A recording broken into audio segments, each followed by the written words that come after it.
അസ്സലാമു അലൈക്കും വറഹ്മത്തുള്ളാഹി വബറകാതുഹു. അൽഹംദുലില്ലാ അസ്സലാത്തു വസ്സലാമു അലാ റസൂലില്ലാ വഅലാ ആലിഹി വസഹ്ബിഹി അജ്മഈൻ. ആദരണീയരായ സഹോദരന്മാരെ, സഹോദരിമാരെ, മുഹമ്മദ് മുസ്തഫ സ്വല്ലല്ലാഹു അലൈഹി വസല്ലമയുടെ സംഭവബഹുലമായ ജീവചരിത്രത്തിൻ്റെ 24-ാമത്തെ ഭാഗത്തേക്കാണ് ഇൻഷാ അല്ലാഹ് ഇന്ന് നാം പ്രവേശിക്കുന്നത്. ഇന്നത്തെ തലക്കെട്ട് അബൂലഹബ് നശിച്ചു പോകട്ടെ എന്നാണ്. ആദ്യകാല മുസ്ലിങ്ങളെക്കുറിച്ച് കഴിഞ്ഞ ക്ലാസ്സിൽ നാം സംസാരിക്കുകയുണ്ടായി.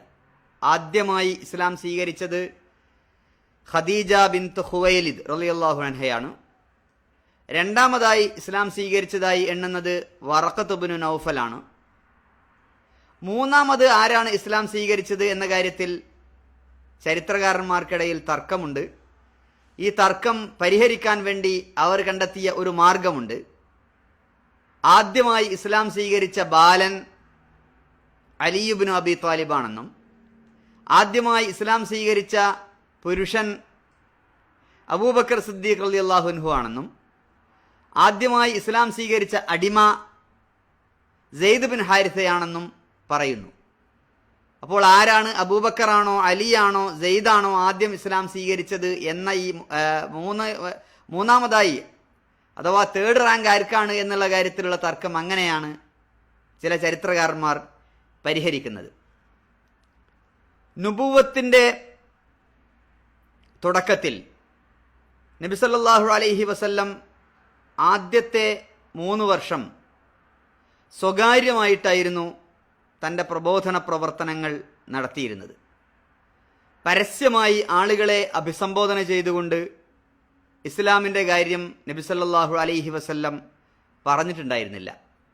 വളരെ രഹസ്യമായി തൻ്റെ അടുത്ത കൂട്ടുകാർ, അടുത്ത ബന്ധുക്കൾ, അങ്ങനെ ഓരോരുത്തരുമായി സംസാരിക്കുകയും സംവദിക്കുകയും അവരെ കാര്യങ്ങൾ പറഞ്ഞ് ബോധ്യപ്പെടുത്തുകയും ചെയ്യുന്ന ഒരു രീതിയായിരുന്നു, ഒരു പ്രബോധന ശൈലിയായിരുന്നു ആദ്യത്തെ 3 വർഷം നബി തിരുമേനി സല്ലല്ലാഹു അലൈഹി വസല്ലം അവലംബിച്ചത്. അതുകൊണ്ട് തന്നെ അത് ആരും അത്ര കാര്യമാക്കിയിട്ടുണ്ടായിരുന്നില്ല. അത്ര ഗൗരവത്തിൽ ഈ വിഷയം ആരും എടുത്തിട്ടുണ്ടായിരുന്നില്ല. നബി സല്ലല്ലാഹു അലൈഹി വസല്ലം ഒരു പ്രബോധന രംഗത്ത് സ്വീകരിച്ച ഒരു സവിശേഷമായ സ്ട്രാറ്റജിയായി നമുക്കതിനെ കാണാം. ആദ്യത്തെ 2-3 വർഷം വളരെ ശ്രദ്ധിച്ച്, വളരെ സൂക്ഷിച്ച് ആളുകളെ സമീപിക്കുകയും അവർക്ക് രഹസ്യമായി ഇസ്ലാമിൻ്റെ കാര്യങ്ങൾ പറഞ്ഞു കൊടുക്കുകയും അങ്ങനെ അവരെ വളർത്തിക്കൊണ്ടുവരികയും ചെയ്യുക. ഇങ്ങനെ ആദ്യകാലത്ത് ഇസ്ലാം സ്വീകരിച്ച സഹാബിമാരൊക്കെ അതുകൊണ്ട് തന്നെ ഈമാനികമായി വളരെ ഉയർന്ന നിലവാരം പുലർത്തിയിരുന്നവരായിരുന്നുവെന്നും പിൽക്കാലത്ത് നേതൃസ്ഥാനങ്ങളിലൊക്കെ ഈ ആദ്യകാലത്ത് ഇസ്ലാം സ്വീകരിച്ച പ്രമുഖരായ ആളുകളായിരുന്നു എന്നും കാണാൻ സാധിക്കും. പിന്നീട് നേതാക്കളായതും ഇസ്ലാമിൻ്റെ കൊടിവാഹകരായതുമൊക്കെ ഈ ആദ്യകാല മുസ്ലിങ്ങളായിരുന്നു. ഈ ആദ്യകാലത്ത് തന്നെ നമസ്കാരം പഠിപ്പിക്കപ്പെട്ടിരുന്നു, അഥവാ എങ്ങനെയാണ് നമസ്കാരം നിർവഹിക്കേണ്ടത് എന്ന് പഠിപ്പിക്കപ്പെട്ടിരുന്നുവെങ്കിലും അത് നിർബന്ധമായിരുന്നില്ല. അതുപോലെ തന്നെ കൃത്യസമയത്ത് നിർബന്ധമായി നിർവഹിക്കേണ്ട ഒരു ആരാധനയായി കൽപ്പിക്കപ്പെട്ടിരുന്നില്ല. പകരം നമസ്കാരം എങ്ങനെയാണ് നിർവഹിക്കേണ്ടത് എന്നും വുളു എടുക്കേണ്ടത് എങ്ങനെയാണ് എന്നൊക്കെ പഠിപ്പിക്കപ്പെട്ടിരുന്നു. എന്നാൽ 3 വർഷത്തിന് ശേഷം പ്രബോധനം പരസ്യമാക്കാൻ അല്ലാഹു സുബ്ഹാനഹു വ തആല നബി സല്ലല്ലാഹു അലൈഹി വസല്ലമയോട് നിർദ്ദേശിക്കുകയാണ്. വഅൻദിർ അശീറതകൽ അഖറബീൻ വഖ്ഫിദ് ജനാഹക ലിമൻ ഇത്തബഅക മിനൽ മുഅ്മിനീൻ ഫഇൻ അസൗക ഫഖുൽ ഇന്നി ബരീഉം മിമ്മാ തഅമലൂൻ. സൂറത്തു ശുഅറായിൽ അല്ലാഹു സുബ്ഹാനഹു വ തആല 214, 215, 216 ആയത്തുകളിൽ നബിയോട് വളരെ വ്യക്തമായി പറയുന്നു, വഅൻദിർ അശീറതകൽ അഖറബീൻ, അടുത്ത ബന്ധുക്കൾക്ക്, അടുത്ത കുടുംബക്കാർക്ക് താങ്കൾ താക്കീത് ചെയ്യുക. അങ്ങനെ നബി സല്ലല്ലാഹു അലൈഹി വസല്ലം അവർക്ക് കാരുണ്യത്തിൻ്റെ ചിറകുകൾ താഴ്ത്തിക്കൊടുക്കുക. താങ്കളുടെ കൂടെ ഇസ്ലാം അംഗീകരിച്ച് മുഅ്മിനായി താങ്കളുടെ അനുയായിയായി വരുന്നവർക്ക് താങ്കളുടെ ചിറക് വിരിച്ചു കൊടുക്കുക. അവർ താങ്കളെ നിഷേധിക്കുകയാണെങ്കിൽ, താങ്കളോട് വിസമ്മതം പ്രകടിപ്പിക്കുകയാണെങ്കിൽ അവരോട് പറഞ്ഞേക്കുക, ഞാൻ നിങ്ങൾ ചെയ്യുന്നതിൽ നിന്നൊക്കെ നിരപരാധിയാണ്, എനിക്കതിൽ യാതൊരു ഉത്തരവാദിത്വവുമില്ല എന്ന് അവരോട് പറഞ്ഞേക്കുക. ഇങ്ങനെയാണ് അല്ലാഹു സുബ്ഹാനഹു വ തആല നബി സല്ലല്ലാഹു അലൈഹി വസല്ലമയോട് പരസ്യ പ്രബോധനം നടത്താൻ ആഹ്വാനം ചെയ്യുന്നത്. ഈ ആഹ്വാനം ലഭിച്ച ശേഷം നബി സല്ലല്ലാഹു അലൈഹി വസല്ലം അല്ലാഹു പറഞ്ഞതുപോലെ ആദ്യം സ്വന്തം ബന്ധുക്കളെ അഥവാ ബനു ഹാഷിമിനെ, ഹാഷിം കുടുംബക്കാരെ സമീപിച്ചു. അവരോട് സംസാരിക്കാൻ തുടങ്ങി. ഒരു ദിവസം നബി സല്ലല്ലാഹു അലൈഹി വസല്ലം വീട്ടിൽ ഭക്ഷണം ഉണ്ടാക്കി ഹാഷിം കുടുംബത്തെ വിരുന്നിന് ക്ഷണിച്ചു. ഹാഷിം കുടുംബവും മുത്തലിബ് കുടുംബവും ചില ആളുകളും ആ വിരുന്നിന് വന്നിരുന്നു എന്ന് കാണാൻ സാധിക്കും. എന്തായിരുന്നാലും ഒരു 40-45 പേരുള്ള അംഗങ്ങൾ നബി സല്ലല്ലാഹു അലൈഹി വസല്ലമയുടെ വീട്ടിൽ എത്തി. ഭക്ഷണം കഴിഞ്ഞ് നബി സല്ലല്ലാഹു അലൈഹി വസല്ലം അവരോട് സംസാരിക്കാൻ ശ്രമിക്കുന്നുവെന്ന് മനസ്സിലാക്കിയ നബിയുടെ പിതൃവ്യൻ, നബിയുടെ മൂത്താപ്പ അബൂ ലഹബ് വളരെ തന്ത്രപരമായി പല എക്സ്ക്യൂസും പറഞ്ഞ് അവരെ പിരിച്ചുവിടുകയുണ്ടായി. നബിക്ക് അവരോട് സംസാരിക്കാനുള്ള അവസരം അദ്ദേഹം വളരെ തന്ത്രപരമായി ഇല്ലാതാക്കി. എന്നിട്ട് നബിയോട് പറഞ്ഞു, നീ നിന്റെ ഈ പുത്തൻ വിശ്വാസവും പുതിയ ദീനുമൊക്കെ ഒഴിവാക്കണം. ഈ രൂപത്തിലാണ് നീ പോകുന്നതെങ്കിൽ ഇത് നമുക്ക് മറ്റു കുടുംബങ്ങളുമായി വലിയ ശത്രുതയുണ്ടാക്കും. ബനു ഹാഷിമിന് ഒറ്റയ്ക്ക് നിന്നെ സംരക്ഷിക്കാൻ കഴിയില്ല. അതുകൊണ്ട് മുഹമ്മദെ, ഇതൊക്കെ നിനക്ക് ഉപേക്ഷിക്കുന്നതാണ് നല്ലത്. നീ ഇപ്പോൾ ചെയ്തുകൊണ്ടിരിക്കുന്നത് കുടുംബത്തിനെതിരെയുള്ള വലിയ ഉപദ്രവമാണ്. നിന്നെപ്പോലെ ഇങ്ങനെ കുടുംബത്തിന് ഉപദ്രവം ഉണ്ടാക്കുന്ന ഒരാളും മുമ്പ് കഴിഞ്ഞു പോയിട്ടില്ല തുടങ്ങിയ ഒരുപാട് ആക്ഷേപ വാക്കുകളൊക്കെ അബൂ ലഹബ് നബിയോട് പറയുകയും നബി സല്ലല്ലാഹു അലൈഹി വസല്ലമയെ പിന്തിരിപ്പിക്കാൻ ശ്രമിക്കുകയും ചെയ്തു. നബി സല്ലല്ലാഹു അലൈഹി വസല്ലം മറ്റൊരിക്കൽ കൂടി ബന്ധുക്കളെ ഭക്ഷണത്തിന് ക്ഷണിച്ചു. ഇത്തവണ നബി സല്ലല്ലാഹു അലൈഹി വസല്ലം എല്ലാം തീരുമാനിച്ചുറച്ചിട്ടുണ്ടായിരുന്നു. അങ്ങനെ ഭക്ഷണം കഴിച്ചുകൊണ്ടിരിക്കെ, ഭക്ഷണം കഴിയുന്നതിന് മുമ്പ് തന്നെ നബി സല്ലല്ലാഹു അലൈഹി വസല്ലം സംസാരിക്കാൻ ആരംഭിച്ചു. ഇന്നൽ ഹംദലില്ലാ നഹ്മദുഹു വനസ്തഈനുഹു വനുഅ്മിനു ബിഹി വനതവക്കലു അലൈഹി അശ്ഹദു അല്ലാ ഇലാഹ ഇല്ലല്ലാഹ് വഅശ്ഹദു അന്നീ റസൂലുള്ളാഹ്. നബി സല്ലല്ലാഹു അലൈഹി വസല്ലം പ്രഭാഷണം ആരംഭിച്ചു. അവർക്ക് സാധാരണ പരിചയമുള്ള വാക്കുകളായിരുന്നില്ല അത്. ഇന്നൽ ഹംദലില്ലാ നഹ്മദുഹു വനസ്തഈനുഹു വനുഅ്മിനു ബിഹി വനതവക്കലു അലൈഹി. ഇതവർക്ക് പരിചയമില്ലാത്ത ഒരു ശൈലിയായിരുന്നു. അതുകൊണ്ട് എല്ലാവരും വളരെ സാഗൂതം, സശ്രദ്ധം നബി സല്ലല്ലാഹു അലൈഹി വസല്ലം എന്താണ് പറയുന്നത് എന്ന് ശ്രദ്ധിച്ചു. നബി സല്ലല്ലാഹു അലൈഹി വസല്ലം അവരോട് പറഞ്ഞു, ഞാൻ സാക്ഷ്യം വഹിക്കുന്നു അല്ലാഹു അല്ലാതെ മറ്റൊരു ഇലാഹില്ല എന്ന്. ഞാൻ അല്ലാഹുവിന്റെ ദൂതനാണ്. ലാ ഇലാഹ ഇല്ലാ ഹുവ ഇന്നി ലറസൂലുള്ളാഹി ഇലൈക്കും ഖാസതൻ വഇലന്നാസി കാഫതൻ. ഞാൻ നിങ്ങളിലേക്ക് പ്രത്യേകമായും ജനങ്ങളിലേക്ക് പൊതുവായും നിയോഗിക്കപ്പെട്ട പ്രവാചകനാണ്.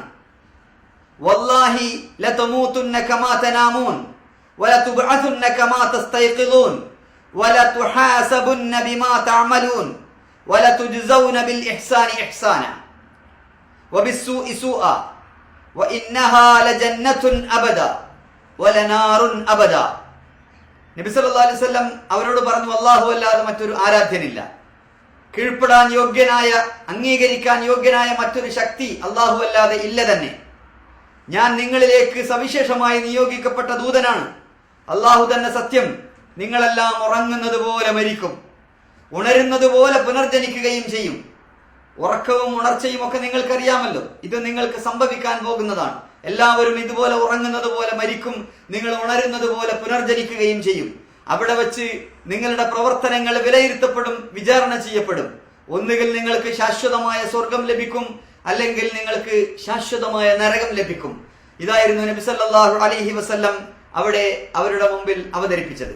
ഇത് കേട്ടപ്പോൾ നബിയുടെ പിതൃവ്യൻ അബൂ താലിബ് പറഞ്ഞു, മുഹമ്മദെ, നിന്നെ സഹായിക്കുന്നത് ഇഷ്ടപ്പെടുന്നവരാണ് ഞങ്ങൾ.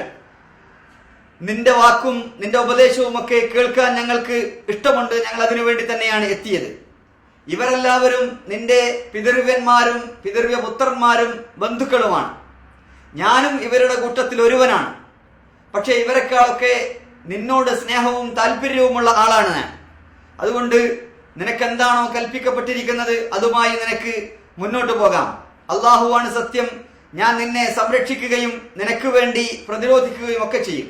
പക്ഷെ ഒരു കാര്യം, എനിക്ക് അബ്ദുൽ മുത്തലിബിന്റെ ആ മതം, എന്റെ പൂർവ്വ പിതാക്കന്മാരുടെ മതം കൈയൊഴിക്കാൻ കഴിയില്ല ഘട്ടമോനെ എന്ന് അബൂ താലിബ് അവിടെ വെച്ച് പ്രഖ്യാപിക്കുകയും ചെയ്തു.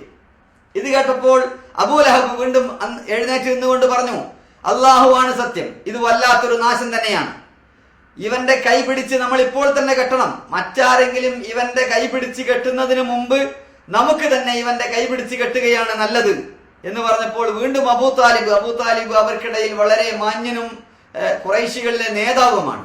അദ്ദേഹം എഴുന്നേറ്റ് എന്ന് പറഞ്ഞു, അള്ളാഹു തന്നെയാണ് സത്യം, വല്ലാഹി ഞാൻ മുഹമ്മദിനെ മരിക്കുവോളം അവന് വേണ്ടി അവനെ പ്രതിരോധിക്കുക തന്നെ ചെയ്യും എന്ന്. അങ്ങനെ ആ വീട്ടിലെ അന്നത്തെ സദ്യയും അന്നത്തെ സമ്മേളനവും ഒക്കെ പിരിഞ്ഞു പോവുകയുണ്ടായി. നബി സല്ലല്ലാഹു അലൈഹി വസല്ലമക്ക് ഇത് അസാധാരണമായ ഒരു ധൈര്യം പകർന്നു നൽകി. കാരണം സ്വന്തം മൂത്താപ്പ അബൂ താലിബ് തന്നെ സംരക്ഷിക്കുമെന്ന് പ്രഖ്യാപിച്ചിട്ടുണ്ട്.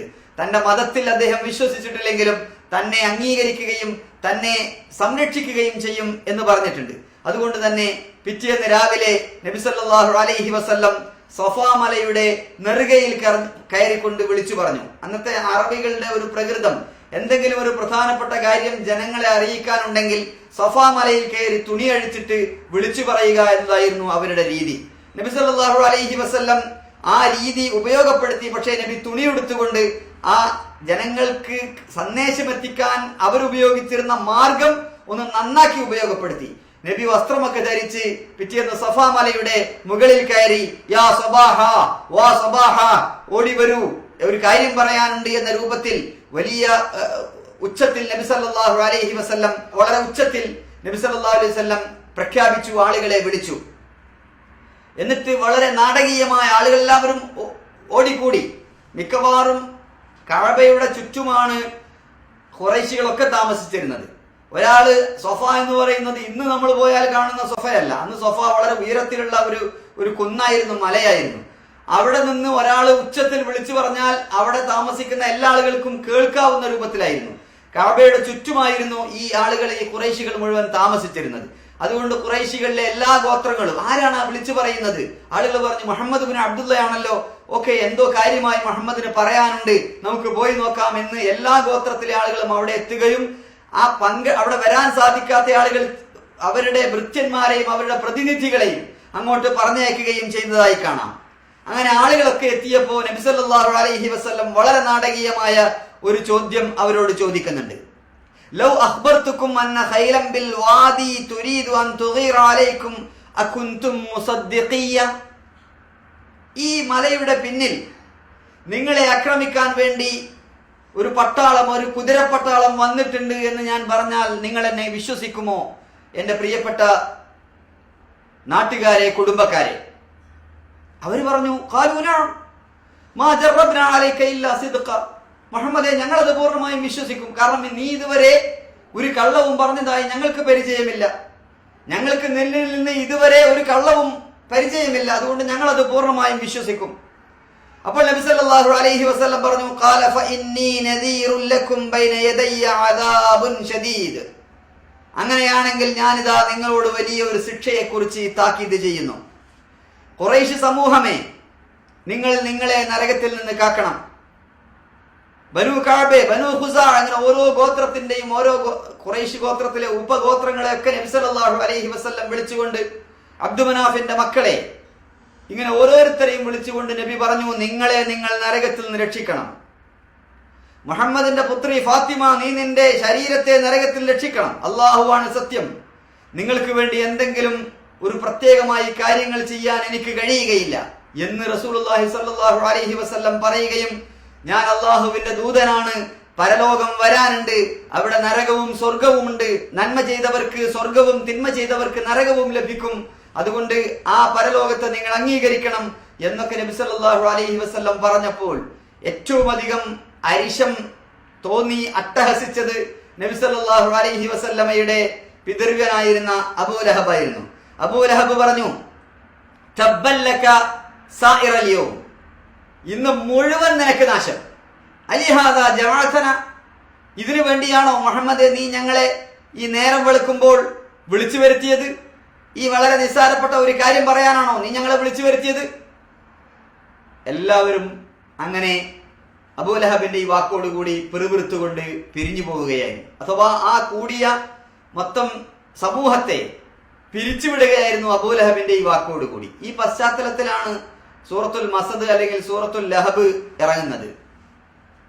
തബ്ബത് യദാ അബീ ലഹബിൻ വതബ് മാ അഗ്നാ അൻഹു മാലുഹു വമാ കസബ് സയസ്ലാ നാറൻ ദാത ലഹബ് വംറഅതുഹു ഹമ്മാലത്തൽ ഹതബ് ഫീ ജീദിഹാ ഹബ്ലുൻ മിൻ മസദ്.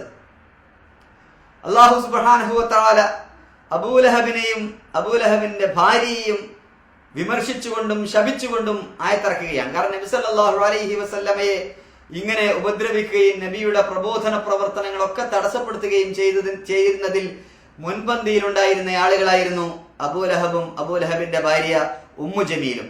അവർ നരകത്തിൽ കിടക്കുമെന്ന് അല്ലാഹു സുബ്ഹാനഹു വ തആല പ്രഖ്യാപിച്ചു. തബ്ബത് യദാ അബീ ലഹബിൻ വതബ് മാ അഗ്നാ അൻഹു മാലുഹു വമാ കസബ് സയസ്ലാ നാറൻ ദാത ലഹബ്. അബൂലഹബ് നശിച്ചിരിക്കുന്നു. അവന്റെ സമ്പത്തോ അവന്റെ പേരോ അവന്റെ പ്രശസ്തിയോ അവന്റെ പ്രമാണിത്തരമോ ഒന്നും അവന് അശേഷം ഉപകരിക്കുകയില്ല. അവൻ നരകത്തിൽ കിടക്കുകയാണ്, അവൻ നരകത്തിൽ പ്രവേശിക്കും. ഇങ്ങനെ ഒരു പ്രഖ്യാപനം അബൂലഹബും ഉമ്മു ജമീലും ജീവിച്ചിരിക്കുമ്പോഴാണ് റസൂലുള്ളാഹി സ്വല്ലല്ലാഹു അലൈഹി വസല്ലമയുടെ നാവിലൂടെ അല്ലാഹു സുബ്ഹാനഹു വ തആല പ്രഖ്യാപിക്കുന്നത്. നമ്മളൊന്ന് ആലോചിച്ചു നോക്കുക. ആ സമയത്ത് നബിയെ നശിപ്പിക്കാൻ വേണ്ടി കള്ളത്തരത്തിലെങ്കിലും അബൂലഹബ് വന്ന് നബിന്റെ അടുത്ത് വന്നിട്ട് അഷ്ഹദു അല്ലാ ഇലാഹ ഇല്ലല്ലാഹ് വ അഷ്ഹദു അന്നക റസൂലുള്ളാഹ് എന്ന് പറഞ്ഞിരുന്നുവെങ്കിൽ എന്താകുമായിരുന്നു കഥ? പരിശുദ്ധ ഖുർആൻ പറയുകയാണ് അബൂലഹബ് നശിച്ചിരിക്കുന്നു, അവൻ നരകത്തിൽ കിടക്കുമെന്ന്. അബൂലഹബ് വന്നിട്ട് ഞാനിതാ ഇസ്ലാം സ്വീകരിച്ചിരിക്കുന്നു എന്ന് പറയുകയാണെങ്കിൽ, ഇസ്ലാം വിശ്വസിച്ചിരിക്കുന്നു എന്ന് പറയുകയാണെങ്കിൽ ഖുർആൻ ഈ പറഞ്ഞത് ആകെ തെറ്റിപ്പോകുമായിരുന്നു. പക്ഷേ ഇത് കേട്ടതോടുകൂടി അബൂലഹബിനും അബൂലഹബിന്റെ ഭാര്യക്കും അരിശം കൂടുകയും അവർ ആ അരിശം മൂത്ത് പല കാര്യങ്ങളും ചെയ്യുകയും ചെയ്തതായിട്ടാണ് ചരിത്രം പറയുന്നത്. എന്തായിരുന്നാലും ഈ പ്രഖ്യാപനം, നബി സല്ലല്ലാഹു അലൈഹി വസല്ലമയുടെ ഈ പരസ്യ പ്രഖ്യാപനം വലിയ കോളിളക്കങ്ങൾ സൃഷ്ടിച്ചു. മക്കയിൽ അത് ഒരു വെടിമരുന്നിന് തീ കൊടുത്തതുപോലെ അത് മൊത്തം മക്കയിലുടനീളം വലിയ പ്രയാസം, മക്കയിലുടനീളം അത് പ്രചരിക്കുകയായിരുന്നു. കാട്ടുതീ പോലെ പ്രചരിക്കുകയായിരുന്നു. ആളുകൾ കളിയാക്കാൻ തുടങ്ങി, എതിർപ്പുകൾ വരാൻ തുടങ്ങി. അപ്പോഴാണ് അല്ലാഹു സുബ്ഹാനഹു വ തആല പറഞ്ഞത് ഫസ്ദഅ ബിമാ തുഅ്മർ വഅരിദ് അനിൽ മുശ്രിക്കീൻ ഇന്നാ കഫൈനാക അൽ മുസ്തഹ്സിഈൻ. താങ്കളോട് കൽപ്പിച്ചത് എന്താണോ അത് പ്രഖ്യാപിക്കുക, അതുമായി മുന്നോട്ട് പോവുക. ഇന്നാ കഫൈനാക അൽ മുസ്തഹ്സിഈൻ, പരിഹസിക്കുന്നവരുടെ കാര്യം ഞാൻ നോക്കിക്കോളാം എന്ന് അല്ലാഹു സുബ്ഹാനഹു വ തആല നബി സല്ലല്ലാഹു അലൈഹി വസല്ലമയെ അറിയിക്കുകയായിരുന്നു. അപ്പോൾ നബി സല്ലല്ലാഹു അലൈഹി വസല്ലം പരസ്യ പ്രബോധനം തുടങ്ങി. ആ പരസ്യ പ്രബോധനത്തിന്റെ മുന്നിൽ ഏറ്റവും വലിയ തടസ്സങ്ങൾ സൃഷ്ടിച്ചത് അബൂലഹബും അബൂലഹബിന്റെ ഭാര്യ ഉമ്മു ജമീലുമായിരുന്നു. അല്ലാഹു സുബ്ഹാനഹു വ തആല നബിയോട് പറഞ്ഞു, അതൊന്നും കാര്യമാക്കേണ്ട, താങ്കൾ താങ്കളുടെ പ്രബോധന പ്രവർത്തനങ്ങളുമായി മുന്നോട്ട് പോവുക. ഇൻഷാ അല്ലാഹ് ബാക്കി കാര്യങ്ങൾ നമുക്ക് അടുത്ത ക്ലാസ്സിൽ മനസ്സിലാക്കാം. അല്ലാഹു സുബ്ഹാനഹു വ തആല നമ്മെ അനുഗ്രഹിക്കുമാറാകട്ടെ. വആഖിറു ദഅവാനാ അൽഹംദുലില്ലാഹി റബ്ബിൽ ആലമീൻ. അസ്സലാമു അലൈക്കും വറഹ്മത്തുള്ളാഹി വബറകാതുഹു.